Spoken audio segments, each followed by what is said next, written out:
le khirtu te sibei le vek ule thangkam kan en lenga mun thana hai kan kam to kang em chu riat lan nilowa thangkam en tak tak ma kan lo soi tongin like le comment share kha milo pek sak le ula chuan subscribe kha thei hil lo bok ula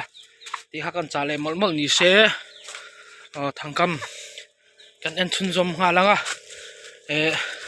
avoi khatna hian in ka ok hal thei ka ok hal lo tlang pui thina ka thin hi duain lo che thina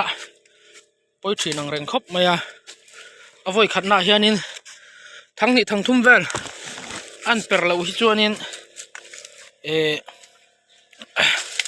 thin hi chu ala zai dam deuh theya zawai me an per thel le per lo an om hi chuanin thin hian a tur le thin lova ka duai ka lo che nama ma thina ti kha milo hria sak ula tuna thangkam en sun zom halang he lai hmuna hianin ka kama kang emmo perro pip perro ohole apere khu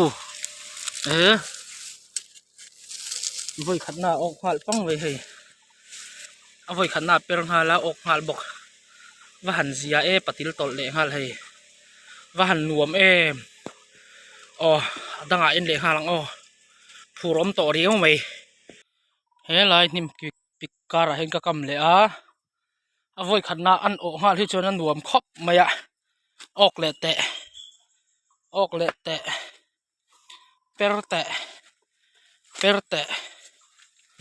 perlo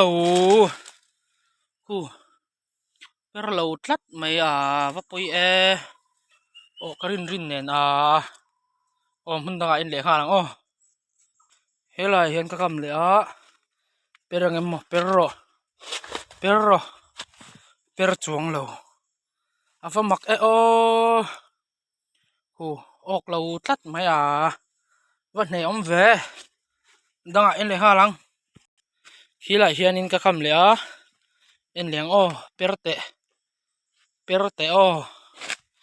perro pip per chuang lo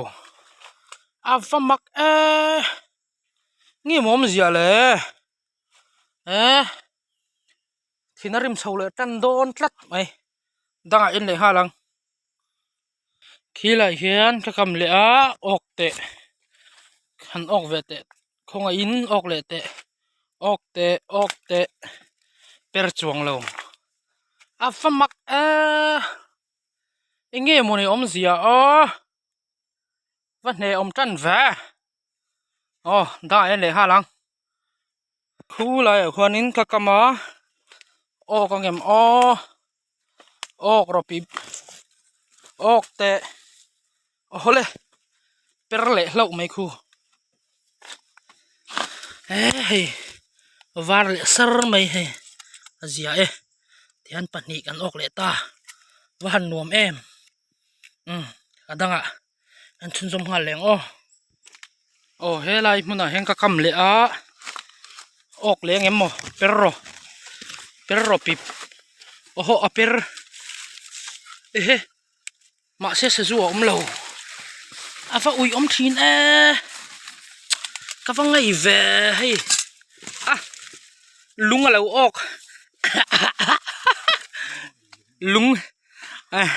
lung ina ti pera lung alo ok ani don he afa han ha tha ke adanga leng helai muna hian ka kama enang perem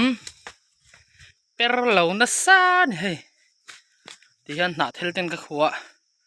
per karin te reng nen perl thot lo ni hi danga in le halang khilai muna hian ka kama thang hi enang perro pip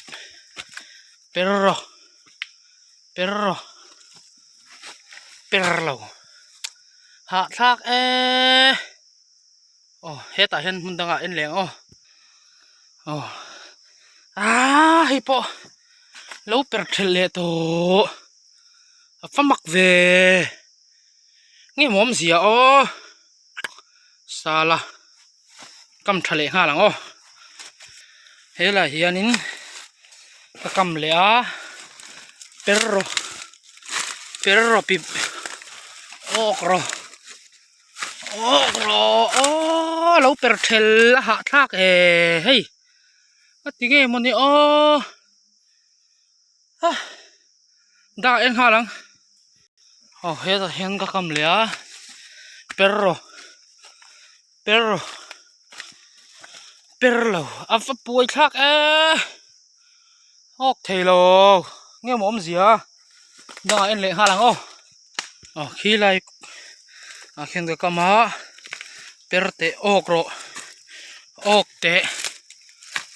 pip ok le lo hay van lom om thai e hay này van này khác lệ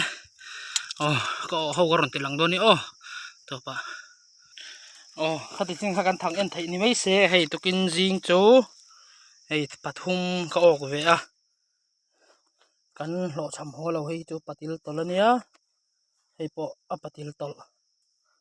til hi tol te de ule ka hay tol liền de ule ka cho nên hay amai var chi de ule ka nen zawai hianin an tui vi tu ra ngai la